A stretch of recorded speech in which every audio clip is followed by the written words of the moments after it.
Material possessions will not make you happy. Or will they? Have an interesting theory.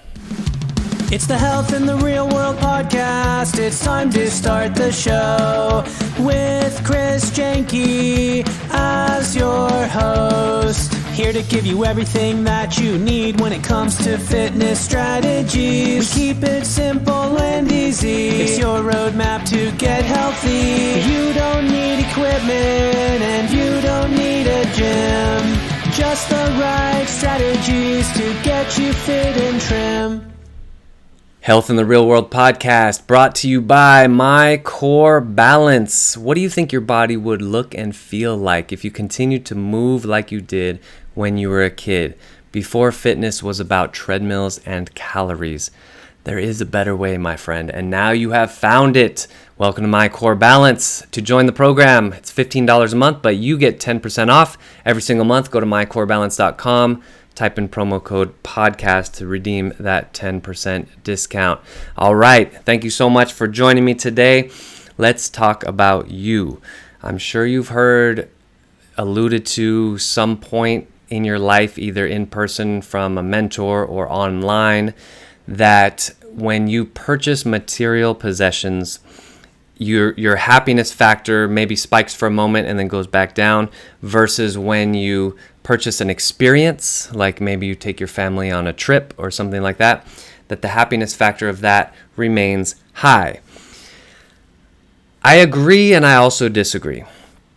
I think it's true that we don't want to put our happiness in material possessions. You're not happier because you own your Tesla versus if you were to be driving around in a Honda Civic necessarily. However, here's my caveat. This is what I believe. I think I'm a big believer in the goal is not the goal. Who you become in the process of reaching that goal is the goal, right? What type of person do I need to be able to afford that Tesla, right? That's the value, I think, in goals. So, and then going back to this false dichotomy about purchasing experiences like a family trip versus purchasing goods and items and things like that.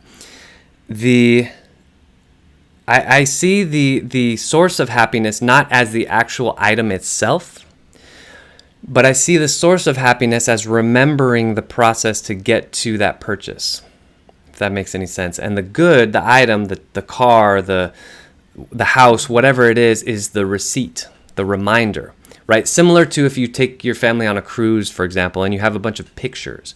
Those pictures are the reminders of that great time, that great experience. The car, the house, the boat, whatever you purchased is the reminder of what led up to it. So I think this is very important because I think this helps create some mental sanity and some limits and barriers around our own egos and our excesses and things like that. Getting more things in and of themselves is not what will make us happy. Becoming the person who can create and craft this life out of thin air, that is what will ultimately make us happy. And that's not just like barreling through toward a goal. That's who is there with me in pursuit of this goal. You know, what friends, family were around me, and how did we share in this together? And again, that car, that boat, that house, those are the receipts of those experiences.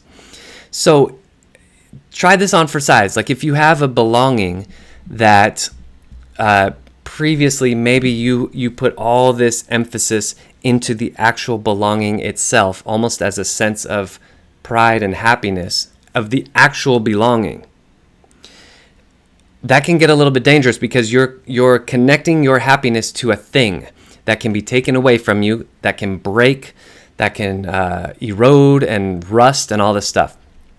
Versus if we say, this belonging that I purchased is a representation of the overcoming that I had to go through in order to reach that goal. It's a huge distinction, and you can even change your mind on one item that's the same item, and you look at it in two different ways. I know this is called the Health in the Real World podcast, but it's very important that we get our mind right around what is actually important in our life.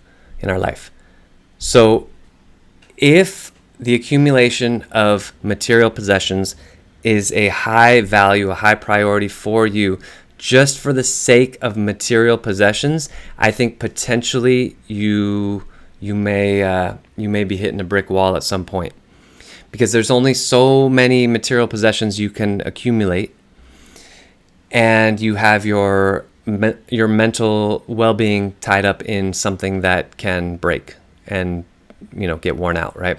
Versus the experience, who I became as a person. And this represents that, right? So I'm trying to look around, seeing here's a good example, like these lights. I have 2 lights here that are lighting me. There's nothing special about the lights. They were like $50 and they have these umbrella things, right? Fancy lights. And when I look at them, if I attach myself to the actual thing, the actual light, I'm going to set myself up for failure, because very easily my kids can come in here and rip it to shreds in 1 second. However, if I remember who I was and what my mental process was going through preparing to buy these lights, converting my garage into basically a movie studio, and how cool that was and how inspiring that was, and building the ceiling and all the lights coming down, and building this as a green screen backdrop, and this flooring and everything that went into that. Like, I'm getting excited right now, and this is a really deep excitement, because this is a personal fulfillment goal, and the umbrella lights just happen to be receipts of that goal. So I hope that helps, and I hope that helps clarify what I believe to be very helpful and beneficial as far as a healthy mindset around material possessions, using them as a receipt of your own personal growth. Thank you so much for joining me. Comment down below and let me know what you think on this topic, as well as subscribe. Make sure you like the video, and when you subscribe, hit that bell notification icon so that you get notified of all future videos. Let's be fit, let's be healthy, let's be happy, my friends, and I hopefully will see you in the real world. It's the Health in the Real World podcast. It's time to start the show with Chris Janke as your host. Here to give you everything that you need when it comes to fitness strategies. We keep it simple and easy. It's your roadmap to get healthy. You don't need equipment and you don't need a gym. Just the right strategies to get you fit and trim.